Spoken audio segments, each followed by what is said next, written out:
നല്ല മാങ്ങയുടെ ഫ്ലേവർ, നല്ല ഫ്ലേവറുണ്ട്. മാങ്ങയുടെ ചെറിയ കഷ്ണങ്ങളൂടെ ഞാനിതിലിടാറുണ്ട്.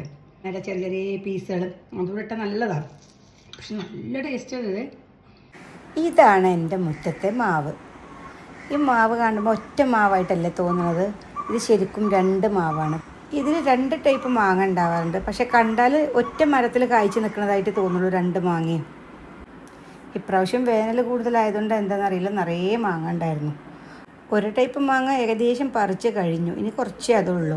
ഈ പറിച്ചുകൊണ്ടിരിക്കുന്നത് കുറച്ചൊക്കെ പുളി ചെറുതായിട്ട് പഴുത്താൽ നല്ല പഴുത്ത പുളി ഉണ്ടാവില്ല, അല്ലെങ്കിൽ ചെറുതായിട്ട് പുളി ഉണ്ടാവും. മറ്റേ മാങ്ങ ഒട്ടും പുളി ഉണ്ടാവില്ല. നമ്മൾ പച്ചക്കൊക്കെ കഴിക്കുമ്പോൾ നല്ല പേരൊക്കെ കഴിക്കണ പോലെ ഒട്ടും പുളിയില്ലാത്ത മാങ്ങയാണ്. അതാണ് ഇത്. ഇതൊക്കെ ഇങ്ങനെ പറിച്ചു വെക്കണത്, ഇത് ചെറുതായിട്ട് പുഴു വരും പറിച്ചു വെച്ചിട്ടില്ലെങ്കിൽ. പറിച്ചു വെച്ചിട്ട് ചൂടുവെള്ളത്തിൽ ഉപ്പൊക്കെ ഇട്ട് വെച്ചിട്ട് പേപ്പറിൽ പൊതിഞ്ഞ് വെച്ചാൽ വലിയ കുഴപ്പമില്ലാതെ കിട്ടും നമുക്ക്. മാങ്ങ കിട്ടുമ്പോഴൊക്കെ ഐസ്ക്രീം ഉണ്ടാക്കി ഡയറ്റ് കളയുന്ന ശീലമാണ് എനിക്ക്. എന്നാൽ പിന്നെ ഐസ്ക്രീം ഉണ്ടാക്കണം നിങ്ങളെ കൂടെ ഒന്ന് കാണിക്കാമെന്ന് വിചാരിച്ചു. മാംഗോ വെള്ളം ചേർക്കാതെ പൾപ്പാക്കി എടുത്തു. അതിൽ മിൽക്ക് മെയ്ഡ് ഒഴിച്ചിട്ട് അത് മിക്സിയിലൊന്ന് അടിച്ചെടുക്കും. പിന്നെ വിപ്പിംഗ് ക്രീം എടുത്ത് അത് നന്നായിട്ടൊന്ന് ബീറ്റ് ചെയ്ത് ക്രീം പരുവത്തിലാക്കിയെടുക്കും.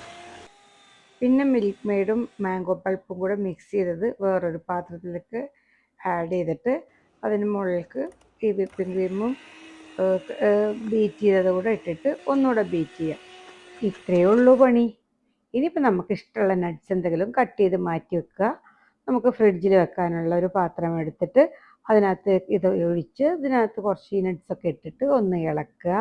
ഇളക്കി കഴിഞ്ഞിട്ട് മുകളിൽ കുറച്ചുകൂടെ നട്ട്സ് ഇട്ടിട്ട് അതങ്ങ് അടച്ചിട്ട് നേരെ ഫ്രിഡ്ജിൽ കഴിഞ്ഞ് വെക്കാം. ഇത്രയേ ഉള്ളൂ പണി. ഈ ഐസ്ക്രീമൊക്കെ ഉണ്ടാക്കുന്ന പറഞ്ഞാൽ ഈസിയാണ്, പക്ഷെ നമ്മൾ മെനക്കെടുന്ന മാത്രമേ ഉള്ളൂ.